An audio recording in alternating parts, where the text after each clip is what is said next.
I'd like to share with you some of my experience and knowledge of how the mind and the brain work and how that relates to dealing with addiction and difficulties around being an addict.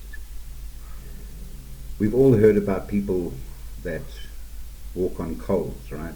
And we've seen it in movies and in documentaries, and I don't know about you, but I was always very skeptical about it and thought it was a bit of a farce.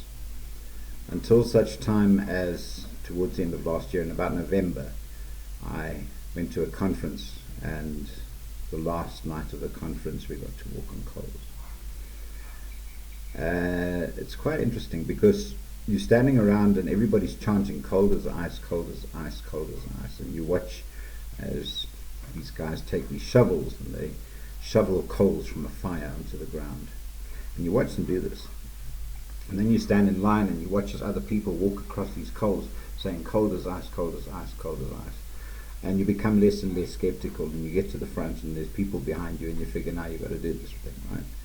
So you walk across these cold, shouting cold as ice, cold as ice. You get to the other side, and whereas there is soot on the bottom of your feet, if you take your hand and touch the bottom of your feet are not hot. There's not a single blister, but you've just walked over coals. This is all the power of the mind.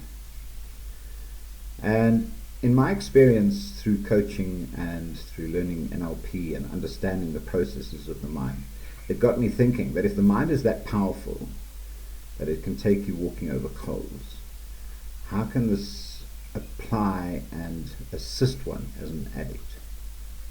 The fact of the matter is that addiction is in our minds.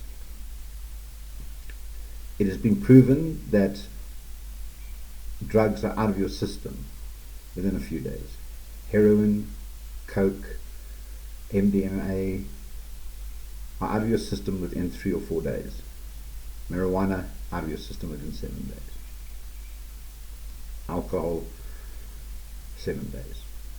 So the actual chemical aspect, the physiological aspect of addiction is gone pretty quickly. But the process of the mind makes us continually have to battle with this very serious condition.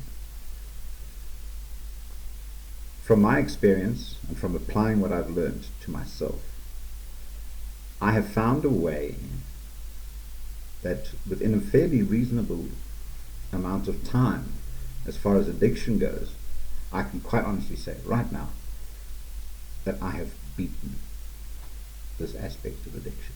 I can say with all honesty that I'm not gripped by addiction. I put together a workshop which I'd like to share with you, and it starts off with a free webinar. The dates are stated on my webpage on www.phoenixlc.co.za.